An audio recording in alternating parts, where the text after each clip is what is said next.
Somebody can help me lift these.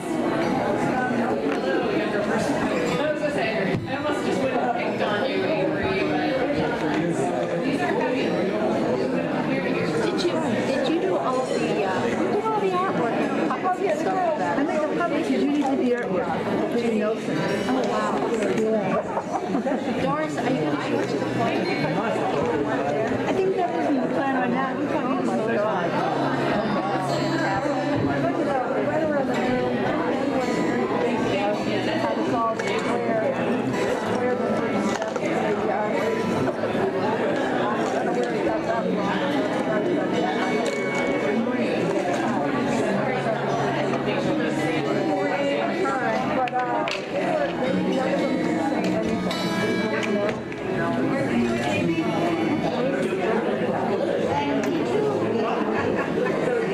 Everybody sitting over here, this microphone is live with the camera, so it'll pick up.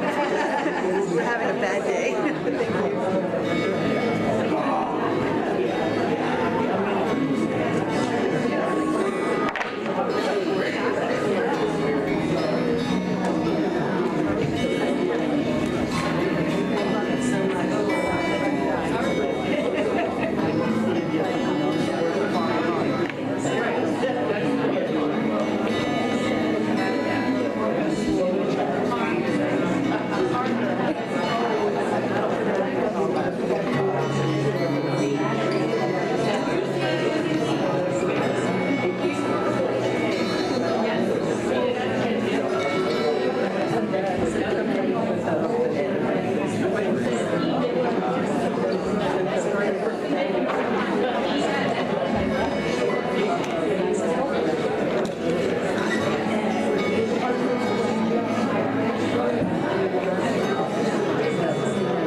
Thank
Good morning. My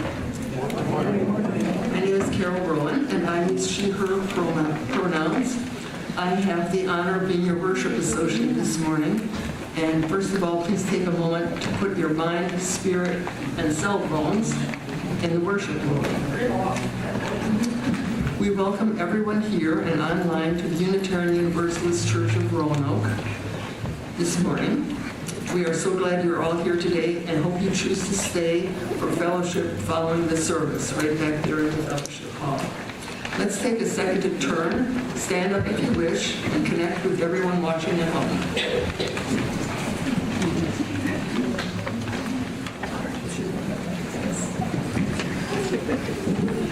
For those of you online who wish to share your joys and concerns during the Lifelines portion of this service, please put them in the chat in the next 15 minutes. Now our land acknowledgement. We acknowledge that our church resides on the traditional lands of the Tutelo and Monacan nations and was later farmed and developed through slave labor. We recognize and respect the ongoing connection to this land by generations of Black, Indigenous, and other people of color. May our gratitude and fellowship here echo and honor that rich history. Now, please join me in reciting our words of welcome.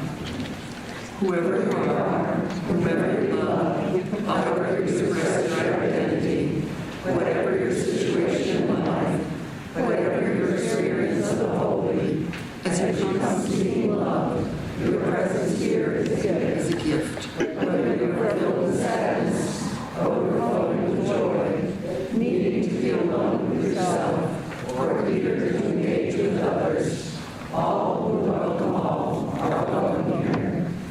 And our covenant, we commit to supporting each other with respect and direct communication as we work in community to explore spiritual growth and to be a force for good in the world.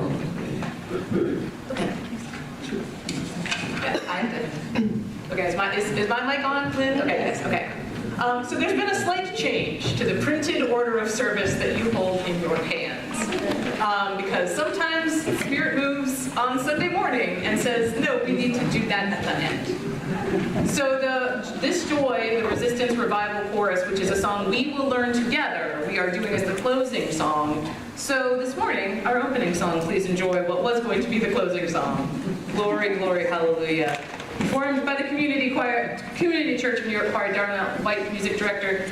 Just as a quick note, our beloved and very hardworking music director, Carrie Ravevich, is on vacation this week and was unable to find a guest musician.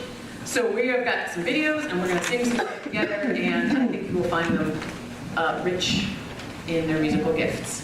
Thanks, Lynn. Hallelujah.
Good morning. I'm the Reverend Jen Raffensperger. My pronouns are she, her, hers, and I am honored to serve as the minister of the Unitarian Universalist Church of Roanoke. Make sure this is actually in front of my face. There we go. Yes, so sometimes things happen and we don't have music for a service, and I go onto our special Facebook groups for ministers to share things with each other, and I go, help! And Peggy Clark, the Reverend Peggy Clark, the minister of Community Church Unitarian in New York City, shared the videos with us. I'm very grateful to her and to all my colleagues who stepped up. So, today is the day we've chosen to celebrate Pride Month, at least within our worship space, even at a time that we know that our beloved LGBTQIA+ family faces new challenges and heartbreaks daily. Today is also Father's Day, a day that's complicated for many of us, but also that never seems to quite get the same level of attention, or maybe I mean marketing, as Mother's Day. And we know the truth to be deeper and more complicated than these strictly binary days imply. And we offer up our gratitude today for anyone who loved us and nurtured us into the people that we are. Our fathers and our mothers, our uncles and our aunties, our guardians and godparents, and every teacher and steadfast adult who took the time to give attention and love to us as we grew. We would not be who we are without you. And of course, every day of celebration in these times is laced with the sense that perhaps we should not dare to celebrate anything given the state of our country and the world. I know that many of you participated in actions yesterday, and I am grateful. I'm grateful for my beloved friends and colleagues, pastors speaking boldly for love all the way from California to right here at home. I'm grateful for each of you, no matter what action you take or decision you make, to center love over hate and fear. So our actual opening words, now that I've said a bunch of words, our opening words this morning are Beatitudes Remix by the Reverend Anna Bladel. Blessed are you who are raging. Blessed are you who are mourning. Blessed are you who feel numb. Blessed are you who feel sick and tired and sick and tired. Blessed are you who refuse to turn away. Blessed are you who need to turn away. Blessed are you who are breathing deep. Blessed are you who are tending to your own needs. Blessed are you who are tending to the needs of another. Blessed are you who have been calling. Blessed are you who have been organizing. Blessed are you who have been testifying. Blessed are you who have been hearing. Blessed are you who have been resisting. Blessed are you who feel broken open beyond repair. Blessed are you who are raw beyond words. Blessed are you who are working hotlines and crisis care centers and bearing witness to the forces of violence and trauma unleashed and unloosed. Blessed are you who are marching. Blessed are you who are weeping. Blessed are you who preach and know that divinity resides in despised, abused, violated flesh. Blessed are you who know deep in your bones that you are good and beautiful and beloved and sacred and worthy and believed and held and capable of healing beyond your wildest imagination. Blessed are you who remind others they are good and beautiful and beloved and sacred and worthy and believed and held and capable of healing beyond their wildest imagination. Blessed are we when we dare to dream of a world without sexual violence, without white supremacy, without misogyny, without police brutality, without anti-trans and anti-queer violence. Blessed are we when we stay tender. Blessed are we when we stay fierce. Blessed are we when we dare to imagine repair and transformation. And blessed are we when we labor together to make it so. I'll now invite Carol to light our chalice. We join now with Unitarian Universalist churches and congregations around the nation and the world in lighting the chalice, the flame of our faith and the symbol of our living tradition, that it may inspire us and be a light, a guiding light to all. May the light ring out will inspire us to use our powers to heal and not to harm, to help and not to hinder, to bless and not to curse, to serve you, O Spirit of God.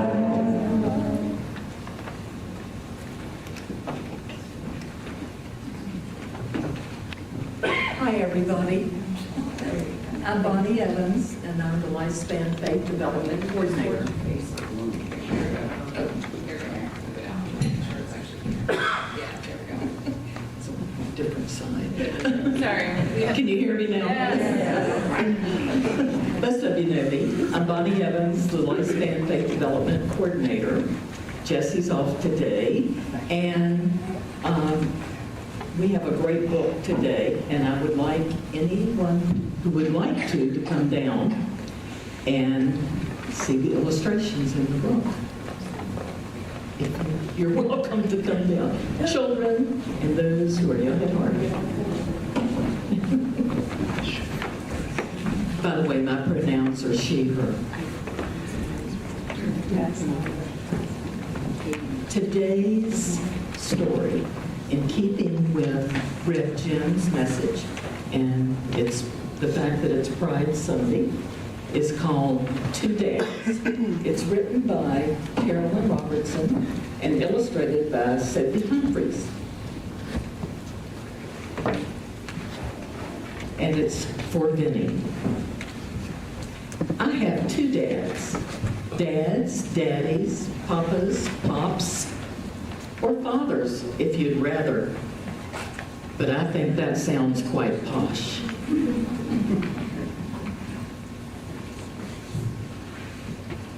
Dads come in every shape and size.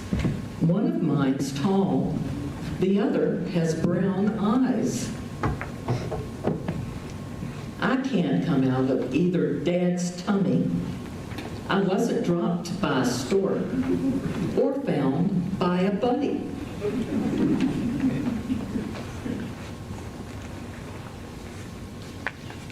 No, I am rather special, you see. Both my dads adopted me.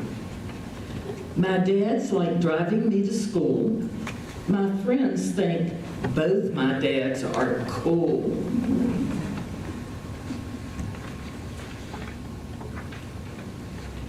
Dads are very good at chasing, ducking, diving, and high-speed racing. They can't be beaten at pushing swings,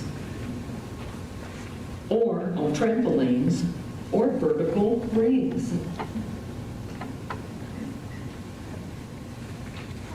My dads can cook delicious dinners. Their pizza toppings are always winners. Their birthday cakes are the best I've ever tasted. And in our house, not a crumb gets wasted.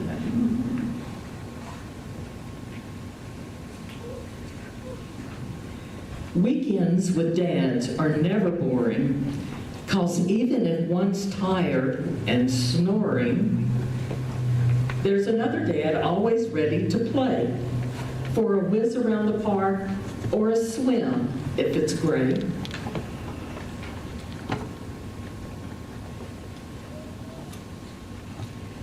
Having two dads means double the fun, double sets of shoulders for me to rest upon. double sets of big, strong arms to pick me up if I get hurt, and twice as many clean shirt sleeves to wipe my nose of snot and dirt.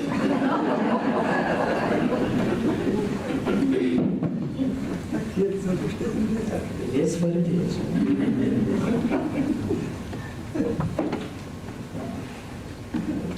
Pages. Sorry. At the end of the day, when I'm bathed and well fed, I can choose which daddy puts me to bed. But sometimes I find it too hard to decide. I'm not sure which dad I want by my side.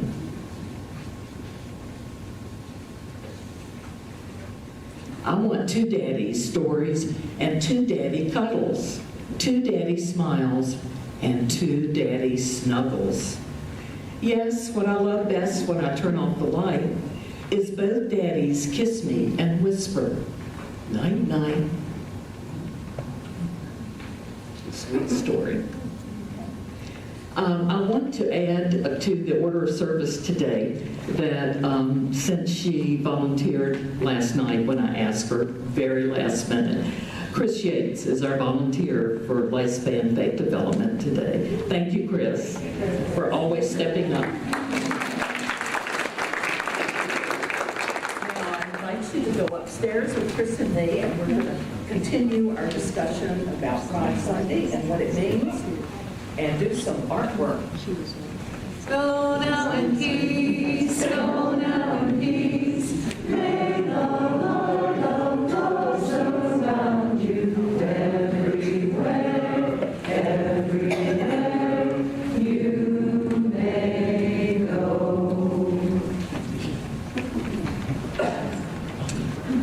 Our reading this morning is an excerpt from The House in the Cerulean Sea by T.J. Klune.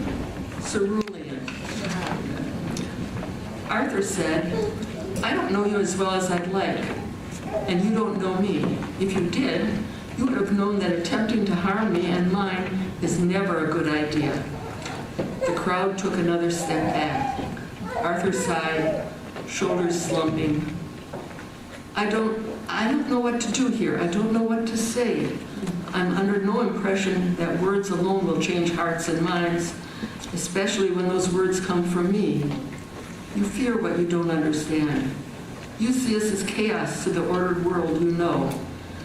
And I haven't done much to fight that, given how isolated I've kept the children on the island. Perhaps if He shook his head. We make mistakes constantly. It's what makes us human, even if we're different from one another. You see us as something to be feared, and for the longest time, I've seen you as nothing but living ghosts from the past I'd give anything to forget. But this is our home, the one we share. I won't beg, I won't plead, and if push comes to shove, I will do what I must to ensure the safety of my wards. But I hope to avoid that if at all possible. Instead, I'll ask for you to listen instead of judging that which you don't understand. He looked at Marty, who shrank back. Lucy really meant you no harm, he said, not unkindly. If he had, your insides would be on your outside. Perhaps a little less, Linus muttered as the crowd gasped in unison. Too right, Arthur said, then louder. Not that he'd ever do that. Regardless of what else he is, he's still a child, as they all are. And don't all children deserve to be protected, to be loved and nurtured so that they may grow and shape the world to make it a better place? In that way, they are no different than any other child in the village or beyond. But they're told they are by people such as yourselves and people who govern them and our world. People put rules and restrictions in place to keep them separated and isolated. I don't know what it'll take to change that, if anything, but it won't start at the top. It'll start with us.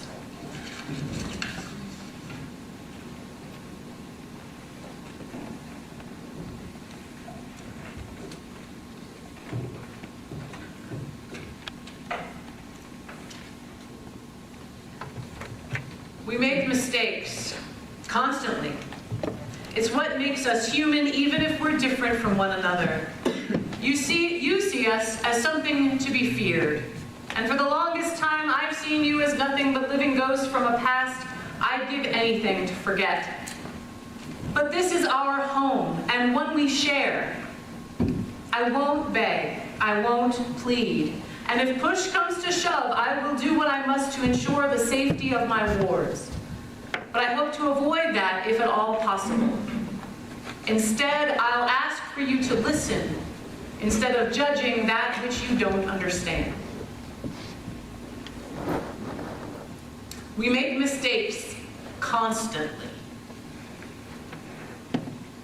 When I was in high school in the late 1980s, I didn't know anyone who was out of the closet. I hate to admit it, but every once in a while I even uttered a homophobic slur because it was common slang at the time. It was a mistake. It feels like a ghost from my past, but I need to share that because I need us to think deeply about how we have changed the deep-set notions that we may have internalized. We need to confront the ghosts of our past to gain a deeper understanding of the way that we grow and change. In 1992, a dear friend came out to me, and I wasn't the very first person that he came out to, but it was still very early days for him, as he learned and leaned into the truth of who he is. He was the first openly gay person I knew. And the moment, the instant that he trusted me with that information, something in me changed. Suddenly, I understood the hurtful truth of the casual slurs a younger me had uttered. Suddenly, I understood what it meant to say that I will do what I need to do to protect my loved ones. I am not a violent person. In fact, I am a pacifist. But if someone tried to harm this man while in my presence, I would do anything in my power to stop it, even putting myself in harm's way.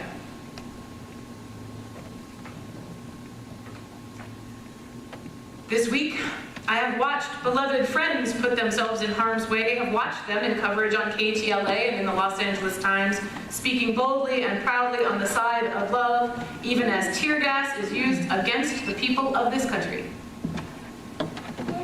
People, not citizens, neighbors. You are my neighbor no matter what your documentation is or isn't. Our friends, our beloveds, our co-workers, the parents of our kids' friends, the people at our church, and the people that we see walking in the park or shopping at the store. We do not need to know their stories when we see them. We do not know their stories when we see them. We should not need to know their story to see their humanity. Yet here we are. I know that it is Pride Month and that it is Pride Sunday, but I'm confident that you understand that talking about what's happening in the country right now is relevant, even in specific instances that are about another identity in addition to or other than LGBTQIA+. We make mistakes constantly. It's what makes us human, even if we're different from one another. You see us as something to be feared, and for the longest time, I've seen you as nothing but living ghosts from a past I'd give anything to forget. But this is our home, and one we share. So our reading today, thank you, Carol, is from T.J. Klune's beautiful book, The House in the Cerulean Sea. It's one that I can highly recommend to anyone. Though I will note that it may have a special significance for those of you who might have once loved a certain series of books about a young man who learns about his magical heritage, who now find themselves so alarmed by the harmful rhetoric of the author of those books that your experience of them is forever changed. Yeah. Check out The House in the Cerulean Sea is what I'm saying. But in The House in the Cerulean Sea, an inspector is sent to visit an orphanage for magical children. In the world of this novel, Magical beings are a known and a recognized segment of the population, but they are separate. They are othered. They must be registered and submit to other invasive and discriminatory practices. However, once the inspector arrives to meet the children at this orphanage and the person who is their caretaker, he starts to see behind the illusion of government order. He starts to understand the harms that have been done in the name of his agency. He starts, for once in his life, to open his heart to the idea of love. And we know this story, right? The person with the heart of stone allows themselves to feel, to truly listen to another person and to their own heart, and when they do that, they change. And it's a story that we tell over and over again because it's true. Relationships with other people change us.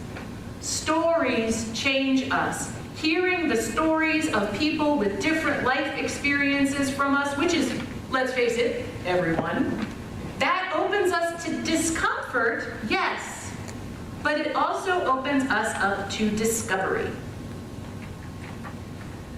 When I was an adolescent, I casually used language that felt like a weapon to others, a denial and a dismissal of their essential humanity. And then I made a friend, and I heard his story, and he felt safe enough with me to trust me with another part of his story, and I changed. During Pride Month, we remind ourselves, often on t-shirts, stickers, and hats, that the first Pride was a riot. And it is true that Pride arose from resistance. The sacred insistence, particularly by trans women of color, that they were inherently worthy of the same dignity afforded to others. My own discomfort with violence should not take me out of listening to this story. Now that we know our government is attempting to erase history, it is more vital than ever that we tell ourselves the truth. The New York City police routinely enforced unjust laws by subjecting those at the Stonewall Inn to inspections that bordered on assault.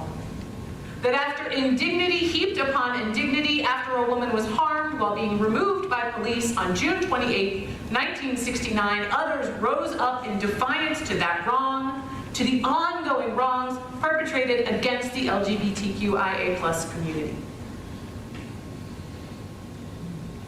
Stories, once heard, cannot be unheard. We can try to diminish them in our memory, but once you have been trusted with someone's story, it lives within you. For good or for ill, this is the challenge, again, to examine what we have been told outright and that information that's been shaping us, the water that we swim in, without our explicit knowledge or understanding since birth. This is why the story of immigrants to this nation belongs here too this Sunday.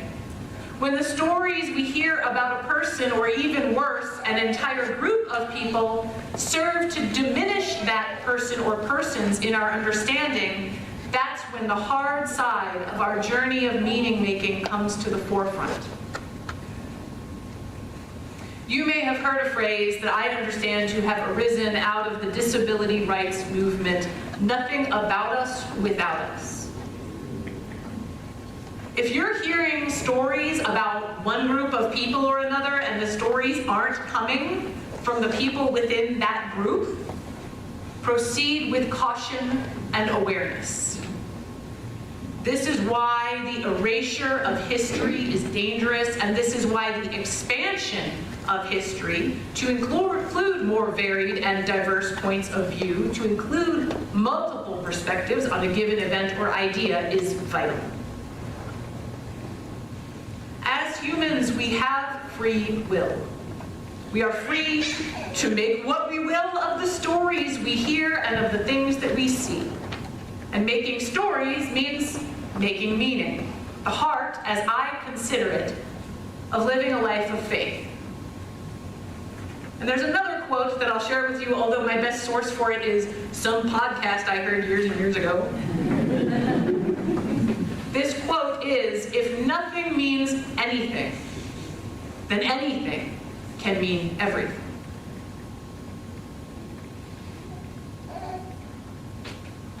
What we choose to do with our meaning-making ability matters. If nothing means anything, then we can choose. If we put the meaning on it, that is a huge responsibility that we have, right? That could be for, you'd be like, oh, I can do whatever I want. No. The meaning you make that decides how you live is a huge responsibility. What we choose to declare of highest worth, that which we choose to worship, to give our attention to, matters. When we say we choose to center love, that doesn't mean that everything we do or say will automatically be the most loving thing. We make mistakes constantly, remember?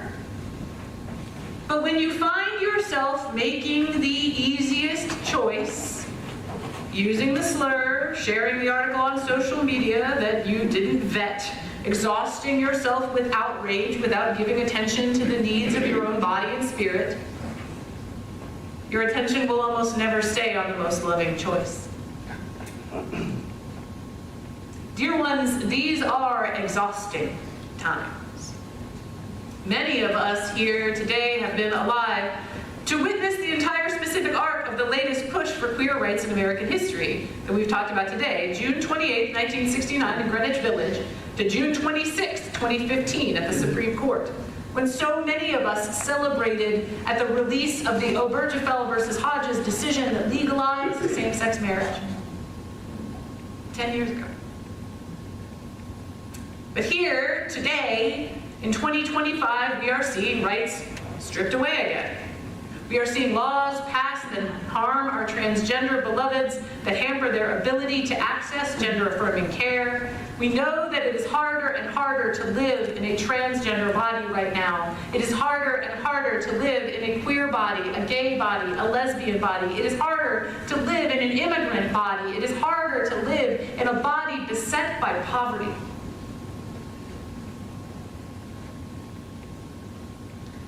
Blessed are you who are marching.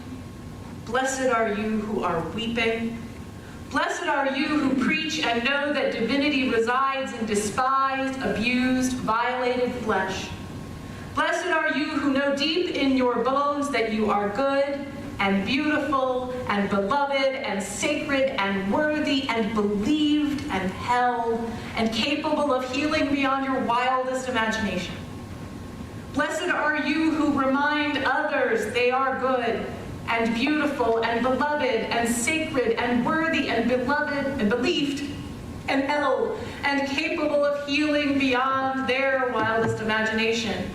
Blessed are we who, when we dare to dream of a world without sexual violence, without white supremacy, without misogyny, without police brutality, without anti-trans and anti-queer violence. Blessed are we when we stay tender.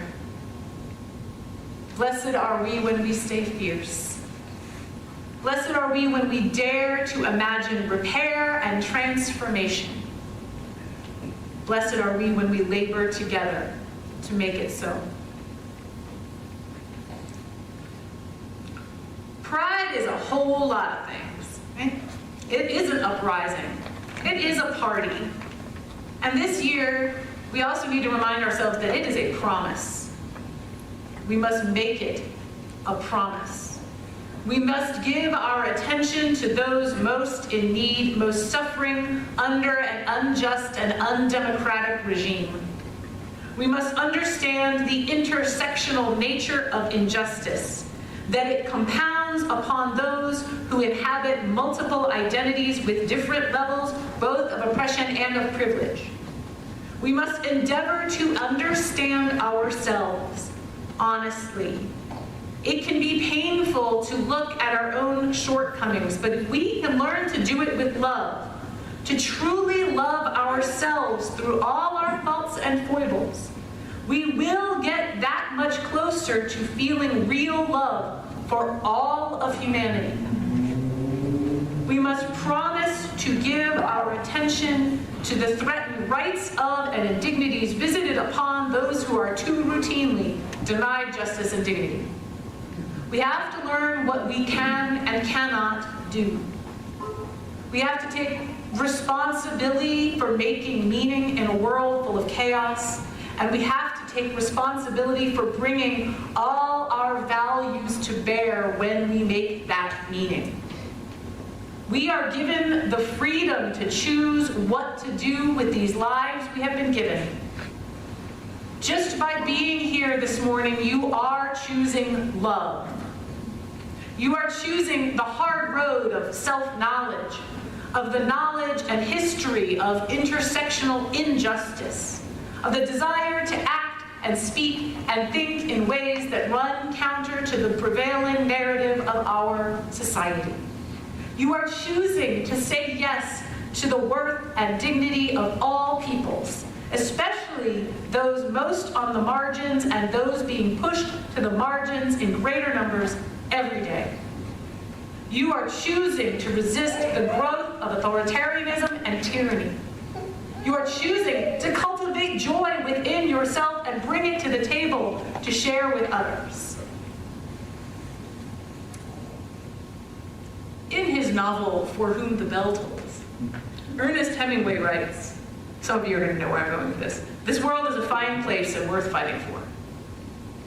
And in the 1995 film Seven, Morgan Freeman's character quotes that line and adds, "I agree with the second part." The world is a fine place and worth fighting for. I agree with the second part. What stirs us to fight? Not with violence, necessarily, certainly not for me, but with love, with resistance, with inner resolve, allowing us to reflect our values in the world. You have chosen to cultivate joy, love, and liberation. You have decided the world we dream of is the world worth fighting for. It is up to each of us to make our own meaning and decide how we are ready to engage with the work ahead. This pride is a promise. We have witnessed the arc of history and its movement, and we will commit to working to bend it back in the direction it was headed, towards justice and liberation. We have come so far. We have further to go. Companion one another on the journey for this hurting world. Heal yourselves and one another on the way. So may it be.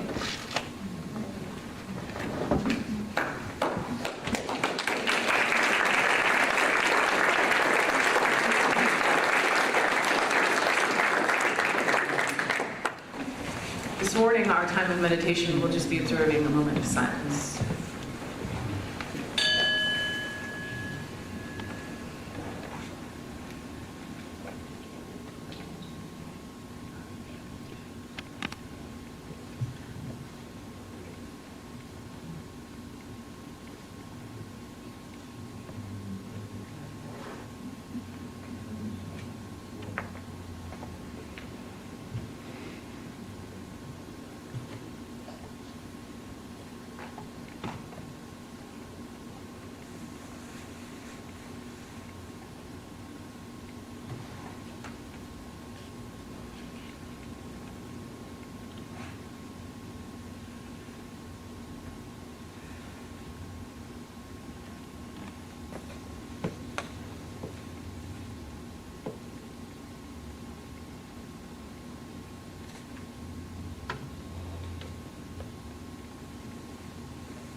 We arrive now at that time in our service each week that we dedicate to generosity.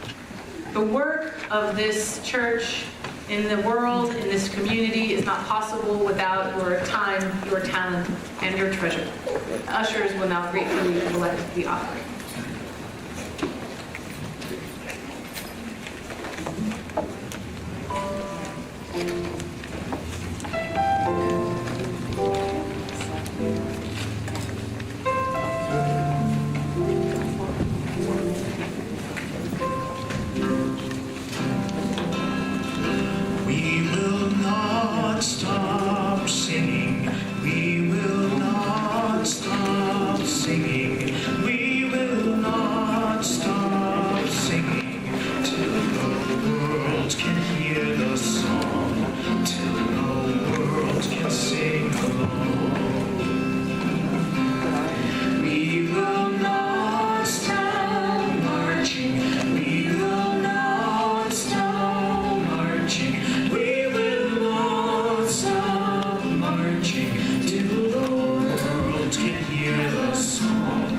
till the world can sing along,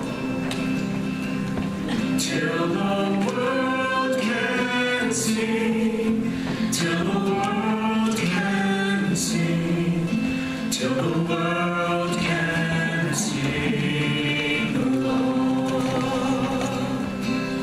till the world can sing, till the world can sing, till the world can sing along. We will not stop praying. We will not stop praying. We will not stop praying till we all can get along, till the world can sing our song. We will not stop shouting. We will not stop shouting. We will not stop shouting. Shouting right from wrong till the world can sing our song. Till the world can sing. Till the world can sing. Till the world can sing along. Till the world can sing. Till the world can sing. Till the world can sing along. We will not stop singing. We will not stop singing. We will not stop singing till the world can hear our song, till the world can sing along.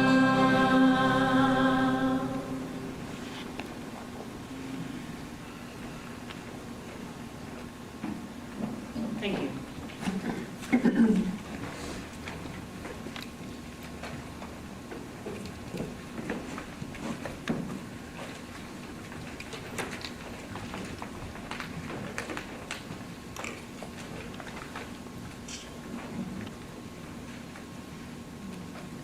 Good morning, everyone.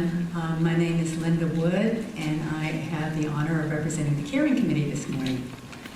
As most of you know, the Caring Committee has lots of responsibilities, but one of the things we do is share the joys and concerns of our community on a Sunday morning.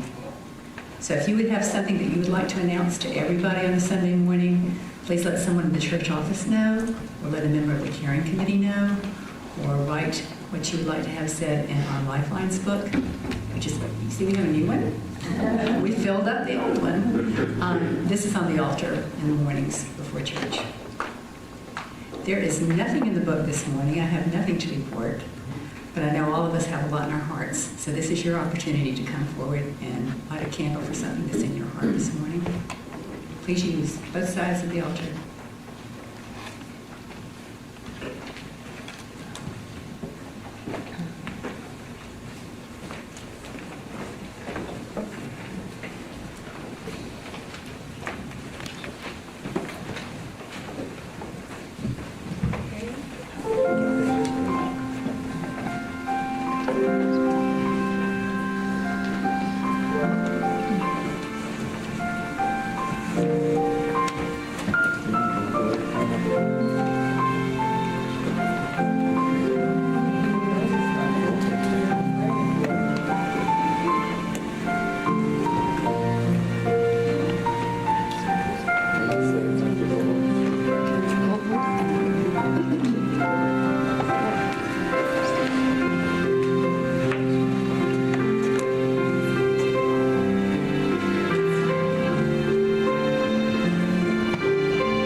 prayers be heard and our hearts be at peace.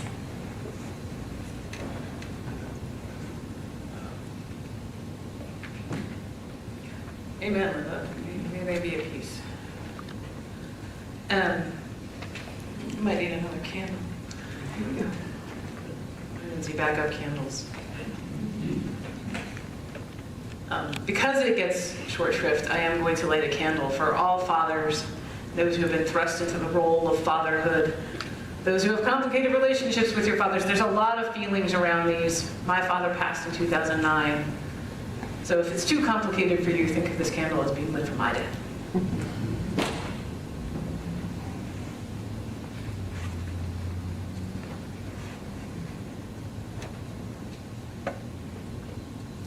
This candle is for the people of Minnesota, and those people especially who are serving the state, who have been killed or injured for doing so.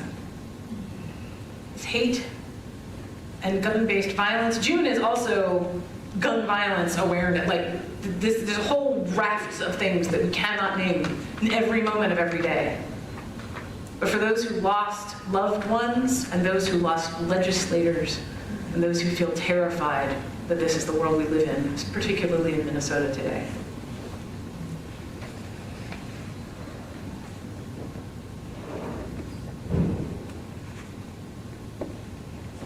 And as I do every week, this last candle is for anyone watching on YouTube or watching us later. We know you are not with us physically present in the room at this time, and we know your spirit resides with us and takes hope in the same act each week that we take together. So I'll invite you into a time for prayer and reflection. You may settle yourself in your seats, close your eyes if that is comfortable to you, or soften your gaze.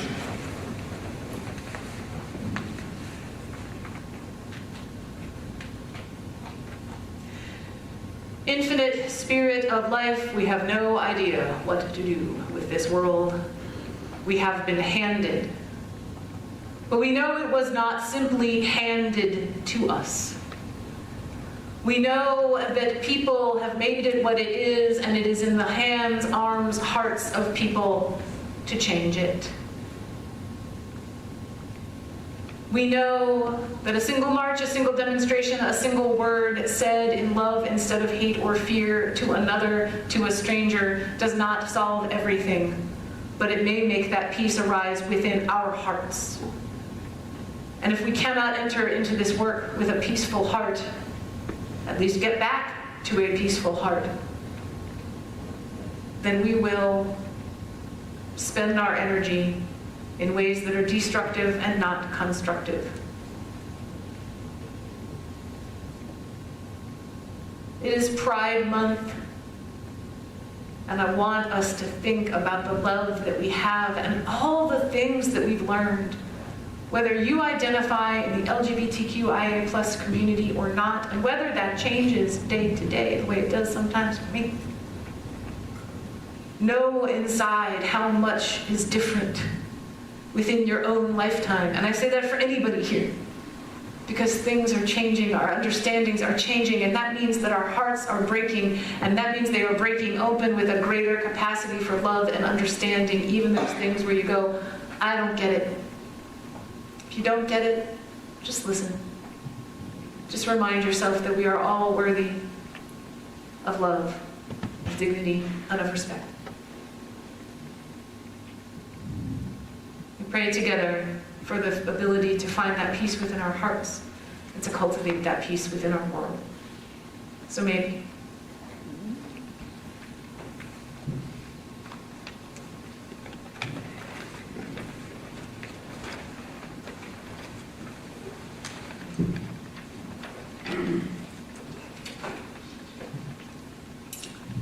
And now, as we draw close to the end of our time together in worship this week, we turn our attention from within our own community and their joys and concerns and prepare to engage with the world in the week ahead. We'll begin with a few announcements. Today, after the service, starting at 12:30 here in the sanctuary, you are invited to join our shared ministry committee for a listening session when we will be reflecting on calling Reverend Jen as our seventh minister. There will be several more opportunities to attend these sessions in the late summer and fall. 12:30 today. Next Sunday, June 22nd, we have a special service indeed. We will gather at 11 a.m., our usual time, and we will watch a live stream of the Sunday worship from General Assembly in Baltimore. This is the largest in-person gathering of UUs in the world annually, and the Sunday service is always something special. Come to share fellowship and snacks here together while we watch this special service. Please note that the runtime of the service is 90 minutes. So that brings us to 12:30 next Sunday. Also next Sunday at 3 p.m., it's our monthly Roanoke Speaks. This community-centered open mic gives you up to 5 minutes to share your own creativity. That's here. Right here, okay? And a reminder that our office will be closed this Thursday for the Juneteenth holiday. And right now, Sheila Barnhart will speak to us about the board report.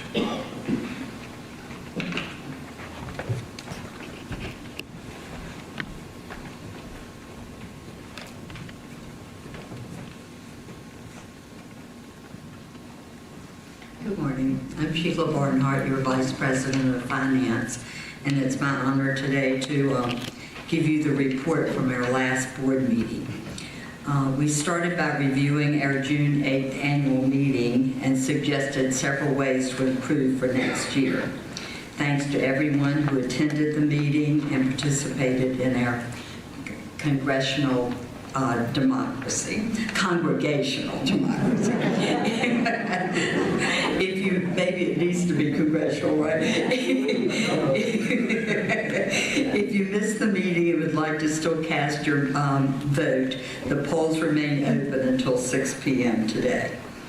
As previously announced, the board is moving forward with assessment of our professional ministry by establishing a timeline to determine if Reverend Jen's contract with UUCR might be extended into settled ministry. The Shared Ministry Committee is conducting several listening circles, as Carol just told us, starting today. And based on that feedback, they will prepare a report and recommendation to the board in November. A congregational meeting is required in our bylaws to call a settled minister. So the board would schedule that meeting early in 2026 if warranted. And the board would like to thank Matt Livingston. I don't think he's here today, but when you see him, please thank him for the job he's done for us over the past 4 years. And the capital campaign is drawing to a close in 1 week. If you've not been contacted or visited, please reach out to Gordon so he can be sure to include you in this exciting time. Our current pledge when we met was $2.2 million, and I think it's even higher than that now. So thank all of you that have helped with it and donated and pledged to it. And I'll be available in the fellowship hall after today's service if you have any questions. And as a reminder, the board meets every second Tuesday at 6:30, and you're always invited to attend. Thank you.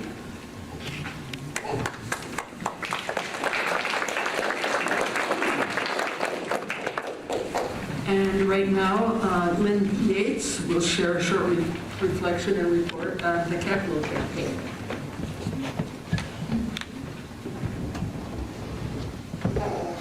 Good morning. For those of you who don't know me, my name is Lynn Yates, and I have been a member of UUCR, I counted this, since 1991. That's back when Kirk Ballin was the minister here. He's now our minister emeritus. And folks here still call this the new building. It was a fairly recent purchase at that time, and they had just moved from their former church building on McVitie Road a few years prior to my coming here. So I heard lots of stories about the beloved old church, But I also heard many more stories about the excitement and the dedication of those church members, many of them, some of them are still here today, who made that dream a reality when they raised the money to buy this church. But as many of you homeowners know, all houses start to need maintenance pretty much as soon as the ink is drying on your mortgage. This house, UCR, is no different. I've been privileged to be on the board during several terms, and I can recall many serious discussions around the Olin Room table about the electrical system, the roof, the plumbing, and so much more over the years. And we were so fortunate to have many dedicated members. I won't name you all because there are so many of you, but I will give a shout out to Bruce Johansson, who's probably watching online, because I saw him this week. But so many of you who stepped up and shepherded us through patching the roof, patching this, patching that, repairing the church so that it could shelter us as we pursued our missions and our growth and our endeavors under this beloved roof. But in those board discussions, we've always known that as we grew and as we aged, this building needed to grow and age with us. And this place needs a lot of tender care because she's seen a lot of action, and she's been the center of a lot of love and service. So now I want to dispel the idea that we've gone all these years blind to the growing needs, because there have been many alerts sounded over the years and teams of dedicated volunteers to study the needs and make recommendations, many of which included running a capital campaign to raise the money to remodel and bring the building up to safety, accessibility, energy efficiency standards. But the time never seemed right. We were focused on many other things, and we had found the people and funds to accomplish great things in service to the community. Somehow the building always came last, or received just enough attention to keep us going just a little while longer. But this year is different. We have somehow found the right combination of leadership, congregational support, and capacity to take on such a massive project. And I'm so glad that we've grown together to the point where we can see clearly that investing in our future is worth our best effort. So many thanks to all of you who've already stepped up to support the capital campaign. This place was here when I needed it 34 years ago. And I want it to be here for those seeking refuge and hope and love for many years into the future. Thank you.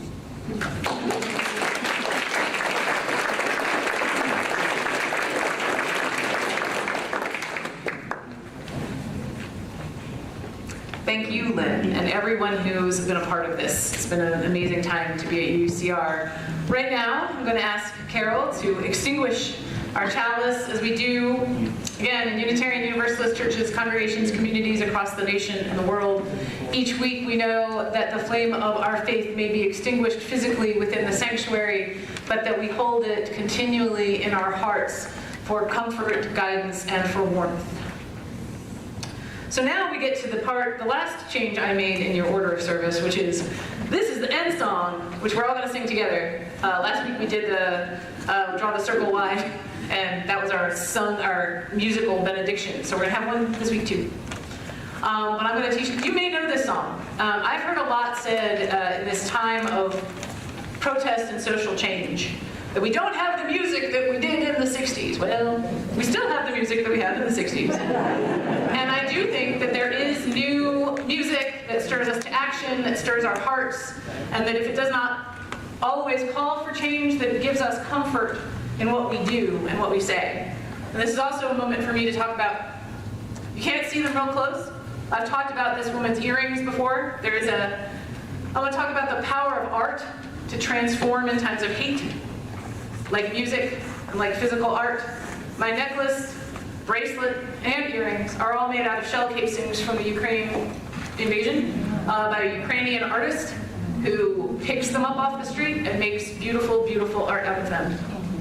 And if that doesn't speak to my pacifist heart, I could not tell you else what it does. And I chose to wear them today because that is our task. To cultivate joy, to do work, to create things greater than us together. So we're going to learn this song. How many know This Joy by Resistance Revival Chorus? Nobody knows this song. Okay. Oh my gosh. Okay. It's already 5 minutes after 12. I don't want to keep us too long, but I do want you to learn this. I'm going to sing through the verse one time. It's one of those really easy songs where only one word changes every time, right? This joy that I have, the world didn't give it to me. This joy that I have, the world didn't give it to me. This joy that I have, the world didn't give it to me. I said the world didn't give it, the world can't take it away. Love. This love that I have, stand up. The world didn't give it to me. This love that I have, the world didn't give it to me. This love that I have, the world didn't give it to me. I said the world didn't give it, the world can't take it away. Pride. This pride that I have, the world didn't give it to me. This pride that I have, the world didn't give it to me.